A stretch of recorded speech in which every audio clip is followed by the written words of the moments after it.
Hi, I've had a comment on my channel just recently about the Singer 27, the Singer 15 and the Singer 66, and the question was, which one makes the prettiest stitch? In the interests of science, I'm going to be comparing the Singer 27, the Singer 15 and the Singer 66 to find out who actually does make the prettiest stitch.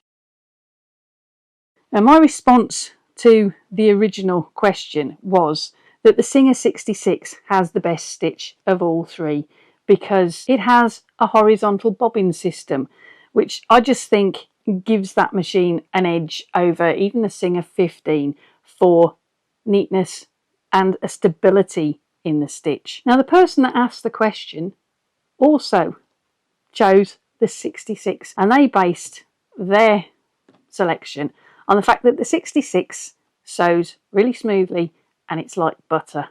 In a previous video on my channel, I actually compared a Singer 15 to a Singer 128, which is the smaller 3/4 version of a Singer 27. And in that video, I'll put a link in the description box for you, I said that the Singer 15 just pipped the Singer 128 as having the best stitch because it was the neatest and it was in a slightly straighter line. But as to the other two machines, the 15 and the 66, I've never actually compared their stitches together. And to help me do that, I've got a few buddies behind me. We've got Grandma, a Singer 27 treadle from 1912. We've got Lottie, a Singer 66 treadle from 1914. Behind me here, we have Robin. She's a Singer 66 from 1949. Next to her, we've got Roger Wilco, a Singer 15 K80 from 1950. And last, but by no means least, a sewing machine that I have yet to name, a Singer 1591, also from around 1950. And what I've done is I've selected people-powered machines and electric machines to see if the way the machines are powered makes a difference to the stitch.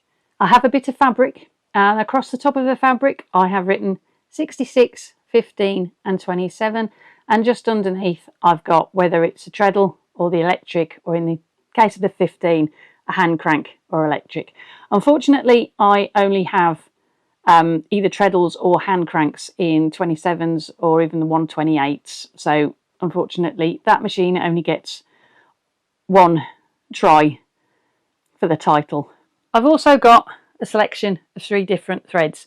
The Singer 66 is going to be red, the Singer 15 purple, and Grandma, the Singer 27, black.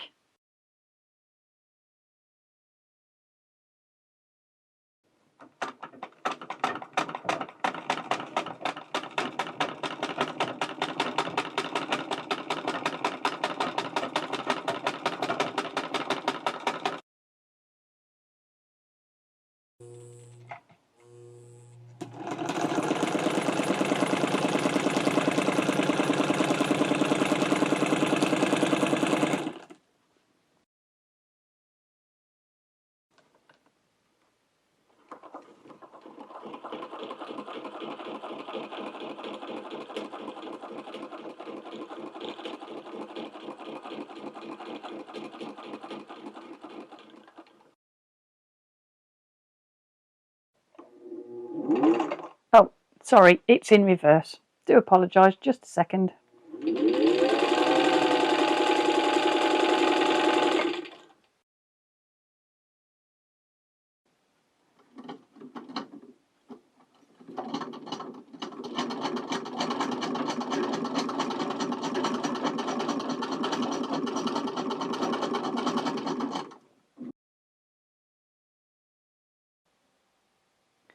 Okay, here are the results. Now, I did notice a couple of things while filming this video that I haven't necessarily noticed before. Number one, Lottie, the Singer 66 treadle from 1914, is a lot easier to set up than Grandma, my Singer 27 treadle from 1912.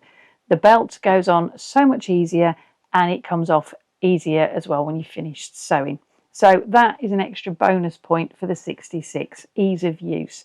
Another thing that I noticed was the Singer 15, this one, because it threads with all the gubbins on the back of the faceplate, it's a little bit more tricky to thread than the Singer 66.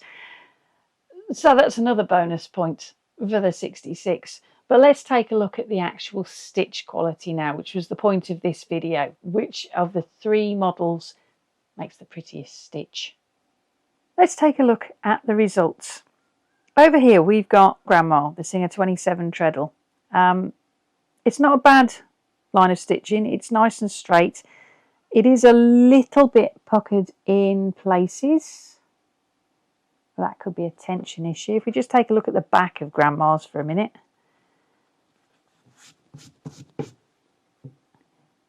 It's a little bit wobbly, but she hasn't done too bad. The next ones that we're going to take a look at are these two in the middle, the two purple ones. This is the Singer 15. Originally, this is my bad. I didn't notice that the sewing machine was still in reverse. That is something that you do have to be aware of with these older sewing machines in particular. When you put them in reverse, unless you take them back out of reverse, they tend to stay in reverse. So watch out for that. But once I actually got her forwards and actually got her on a stitch length, she didn't do too badly at all. That's a nice straight line. Didn't necessarily have to guide it that much. And similar with Roger Wilco, the Singer 15 K80, it's a nice straight line. He's a little bit more wibbly than the electric, but it's not too bad at all. And if we turn this over for a moment and take a look at the two Singer 15s. I am so sorry, my cat has obviously been sat on this bit of fabric because I've got bits of him all over it. This is the electric one, and that's Roger Wilco. They're nice, fairly straight stitch line as well. And next we come to the Singer 66. This one is Lottie. She's the treadle from 1914, and this one is Robin, the Singer 66 from 1949.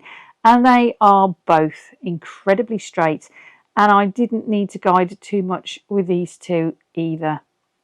And we'll just take a look at the back of those. A bit more of my cat. The back isn't looking too bad.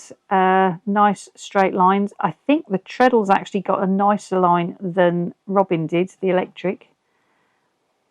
But overall, I think, taking into consideration the puckering and the wibbles, the 66, regardless of whether it's a treadle or an electric, has pipped the other two machines to the top spot. This one, in my opinion, is the one.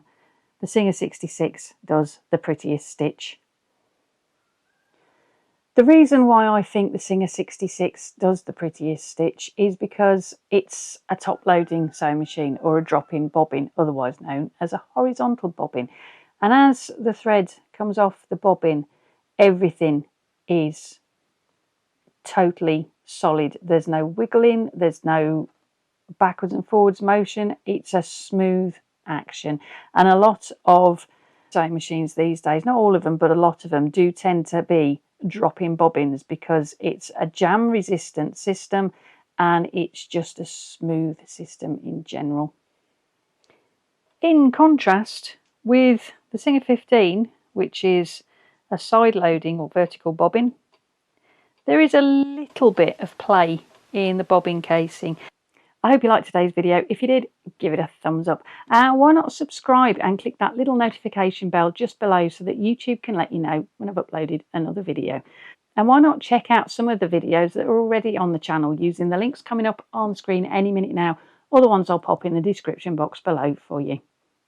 Whichever video you do go and check out next, hope to see you back here for the next one. And in the meantime, whatever you're sewing it with, embrace your creativity and have fun. Thank you ever so much for watching. I'll see you next time. Bye for now.